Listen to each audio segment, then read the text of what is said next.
Okay, we're going to continue our discussion of the cell membrane and diffusion and what's happening with that, and we're going to focus in this lesson on the process of osmosis. Osmosis is the diffusion specifically of water. So we're just talking about movement of water when we talk about osmosis. And again, it's diffusion of water into and out of cells. Now, membranes don't restrict the movement of water because water can kind of pass through the membrane, oftentimes just wiggling through those phospholipids because it's a small molecule. Again, water is unique. Diffusion of water depends not just on the concentration of water, but it also depends on the concentration of all solutes that are in on that side of the membrane. So before we talked about diffusion of solutes having really only to do with that particular solute. So in other words, sucrose won't affect the movement of sodium chloride, but in this case, all solutes matter in the diffusion of water. All right, now when we talk about the movement of water, osmosis, then we do need to consider the solutes.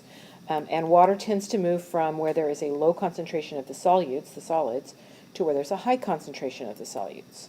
The relative solute concentration we call tonicity. So the tonicity of a solution has to do with the concentration of solids.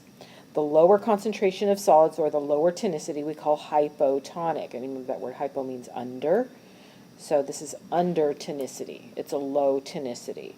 In this case, we have a cell, and the little green dots represent the solutes. In this case, within the cell, we have a lot of solutes, and outside the cell, very few. We call this hypotonic. If a solution has a high concentration of solutes or solids, we call it hypertonic. Hyper means over. So this is an overtonic or over tonicity, high tonicity. And water will move from hypotonic to hypertonic, and this is all relative. So you have to look at both sides of the membrane to understand how water is going to move.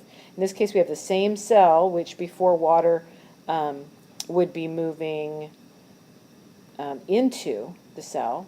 With the example I gave before, now water will move out because look at all the solutes outside. Now there's many more solutes outside than inside the cell, unlike that previous picture that we looked at. So water will move from where there's less solids to where there's more solids. Now sometimes there's a situation where the outside of the cell and the inside of the cell are basically the same concentration. In this case, there's no net movement of water, although water will continue to diffuse across, going out, and water will diffuse across, coming back in, but there will be no change in the amount of water on either side of the membrane. We call this isotonic, iso meaning same tonicity.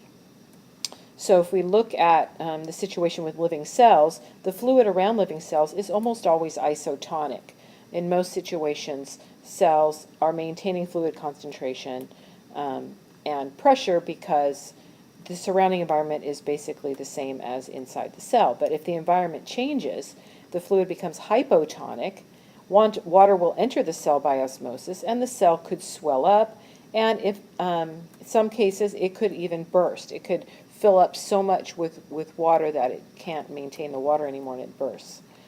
If the fluid changes and becomes hypertonic around the cell, in this case the cells lose water. Water will leave the cell and enter the hypertonic solution. They will dehydrate and they will shrivel up, and in most cases they will die. So this is toxic to cells to have a changed environment like this. So here's a diagram illustrating this. These are red blood cells. In an isotonic solution, they look something like this. They kind of look like a donut almost. In isotonic solution, the cells, water's going in, water's going out, the cell maintains its structure. In a hypertonic solution, you can see water leaves the cell and they become shriveled and they will die. In a hypotonic solution, a very watery solution, the cell will take on water and they swell up and they could burst. Now, because this is so toxic to cells, most cells have some mechanism to prevent the change in the internal environment. Okay, remember that's homeostasis.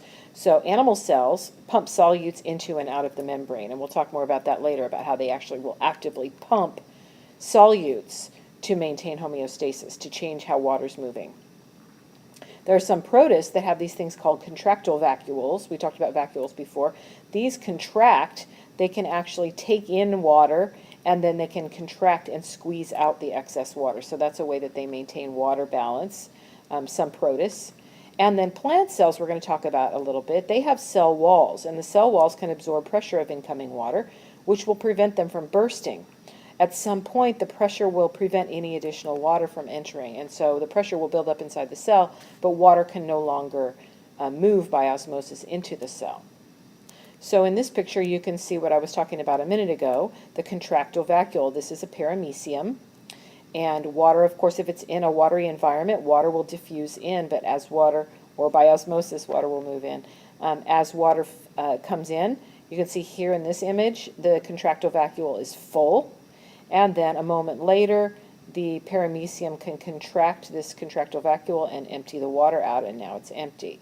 So that's a way that a single-celled organism like a paramecium can maintain water balance. Now let's talk a little more about plant cells. We're going to talk about this thing called osmotic pressure. Pressure inside a cell can change due to osmosis, as we talked about. And this is because water oftentimes can move across the membrane, but solutes cannot. So we count every solute in case of osmosis. The large solutes, like large protein molecules, and even things like glucose, usually cannot freely move across the membrane. So water will move in response to a change in the solute concentration, and the solutes can't move, and so it can really mess with the cell if they don't have some way to change the pressure, to affect the pressure. The greater the solute concentration, the greater the pressure on the cell walls if we're talking about plant cells. Now at some point, no more water can enter because the pressure gets to be too high on the cell walls. This is called the osmotic pressure. Plant cells can take in a lot of water in a hypotonic environment without it affecting them because of these cell walls. With a lot of water, they experience what's called turgor pressure, or turgor, which makes them, this word is turgid. And that's one of the ways that plants can maintain their perkiness and their upright nature without having a skeleton.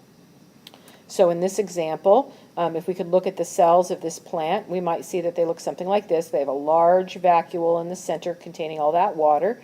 The cell walls are providing the structure for the cell. Look at all the cytoplasm has been pushed to the side, but what this allows is for the plant to be perky and stand upright because all of its cells are full with water. But in a hypertonic environment, there is a decrease in pressure.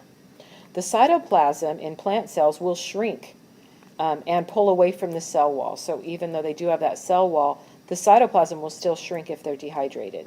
This is called plasmolysis. Plasmolysis. It means that the cytoplasm has actually, the cell membrane and the cytoplasm have pulled away from the cell wall and have shrunk up. This makes plants flaccid, okay? It makes them wilt, and it's lethal to cells. So here's the same plant in a situation where it's been dehydrated. It's in a hypertonic environment. You can see now the water vacuole is much smaller. The cytoplasm has pulled away from the cell wall. This is called plasmolysis. And you can see here that the poor plant is now wilted. All right, we're going to talk more about some of this stuff in class, and that's it for the notes on osmosis.